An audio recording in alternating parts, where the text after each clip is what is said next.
What's up, y'all? It's Jedi here with Melanated Mastery.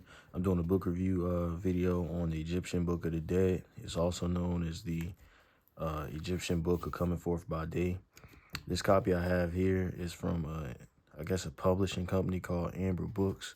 I really like this copy because it has a lot of nice pictures of what looks like Egyptian paintings and hieroglyphs and stuff.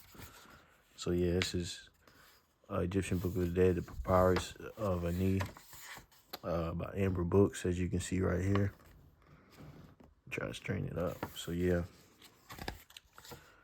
you can look at the table of contents. You can pause right here if you want to look at all the table of contents. But I really like this book. It's an interesting writing on how the Egyptians or the Kemetans or whatever you want to call them. It's an interesting book on how they thought about things and just how they wrote. This is some of the pictures from the book. This is why I like this book. But yeah, it gives you a basic philosophy into how the Egyptians or ancient Egyptians thought about things, and especially the afterlife, which is why it's called the Egyptian Book of the Dead.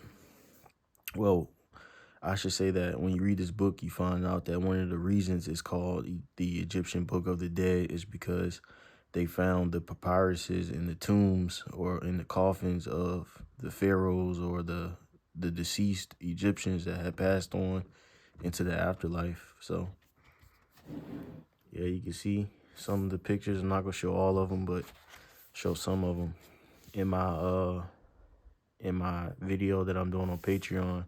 I'll show all of the pictures. So I would definitely subscribe to my Patreon for $9 a month if you want a more in-depth breakdown. I review like my notes on the books that I've read, as well as I just go more in depth about the books that I read on my Patreon. So yeah, definitely look at my Patreon if you're interested. But that's my take on the Egyptian Book of the Dead. It's a great book. It's great if you're interested in, you know, how the Egyptians, like I said, how they thought about things, their philosophy. And just, if anything that I said just sparked your interest in general, I definitely recommend getting this book. So it's Jedi here from Melanated Mastery, and that's my book review on the Egyptian Book of the Dead. I'll see you next time.